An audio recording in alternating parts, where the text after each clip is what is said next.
My name is Bridget, and I am an introvert. For a long time, I didn't know that there were different people with different mindsets. I thought everyone was extroverted.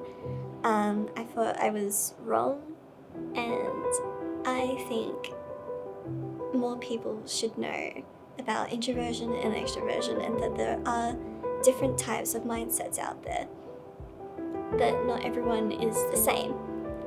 And that's why I'm going to interview my friend today about introversion and extroversion.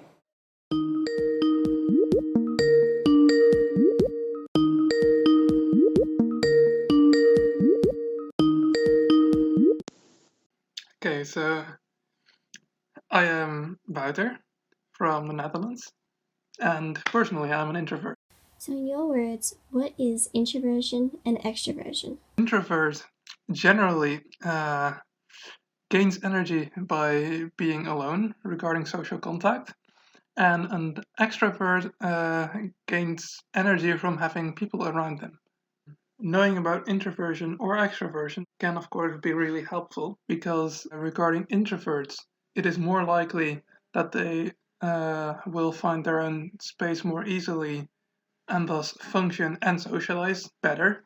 Like if a friend tells you, I would need a moment for myself, for example, knowing that this friend is an introvert, you know that this is part of this person, you'll leave them. Like this is them.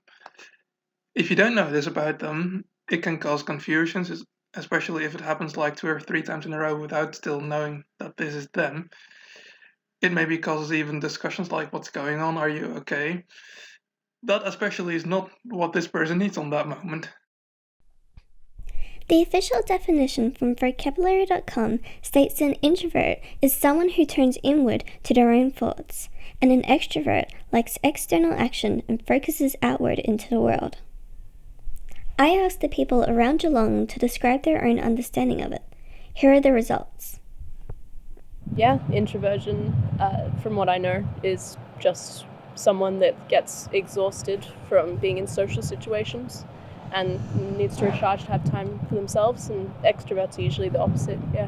Well, an introvert is somebody that looks inward and quite quiet and self-contemplating. An extrovert, someone who's outgoing, buoyant, puts a lot of energy out there.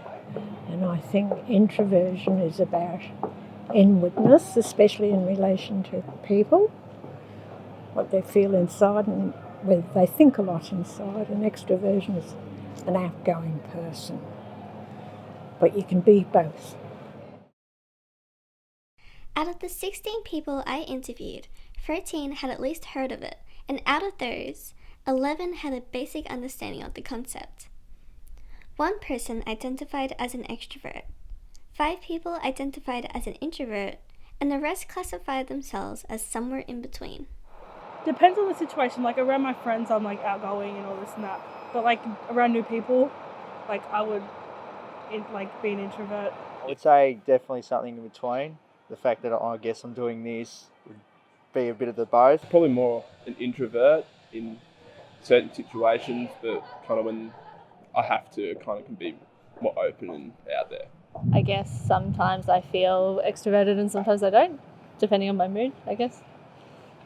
So what is the in-between? Besides introversion and extroversion specifically, you also have the word ambiversion. When you're an ambivert, you're basically just in between the two, or have both of it in you. There's actually a high chance that it does apply to the person watching this, because most people are ambiverts.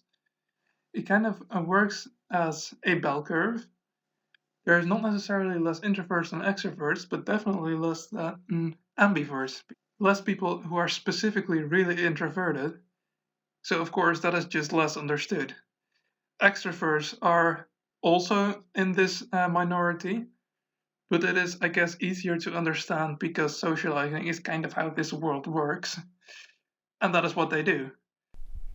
If at this point you're wondering, what is the science behind introversion and extroversion? Allow me to explain. In your brain, there is a chemical called dopamine that makes you feel good for certain things called rewards, such as money, food, and socializing.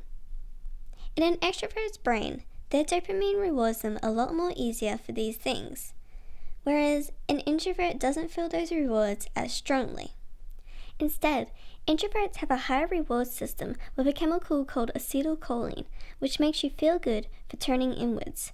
This includes thinking deeply, reflection, and focusing on one thing. But what does any of this matter?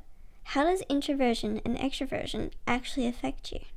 Introversion and extroversion does usually indeed affect your daily life, where, especially when it comes to efficiently working, for example, an introvert will have more trouble working in a busy environment with a lot of people around them, or even when it comes to working with people around them. Doesn't mean that they can't do it, but it'll cost more energy. It'll even be less effective. On the other way, an extrovert will have the opposite, where when they're working with people, or even just working alone but with people around them, they're usually more effective and they'll feel more energized. When there's more understanding for that, people just generally will feel better, function better, and be nicer. Well, I hope at least regarding the info that I've at least personally learned, or even just regarding personal experience, I hope you learned a little more about introversion and extroversion. Both of it are important. And maybe you'll suddenly understand a little more about the people surrounding you. Good luck. If I can give you one last piece of information, it is the 16 personalities. Even within introversion and extroversion, there is no one type. There are 4 general categories: the analysts, the diplomats, the explorers, and the sentinels. Within each of these are 2 introvert types and 2 extrovert types. Each type has different behaviors and different truths. It is a good idea to find out your type with a simple quiz from 16personalities.com to find out what's true for you. My goal today was to spread awareness about introversion and extroversion and the differences, misconceptions, and all that. And I am very glad that most people at least have a basic understanding of it. And I hope that this documentary might help someone else who doesn't know.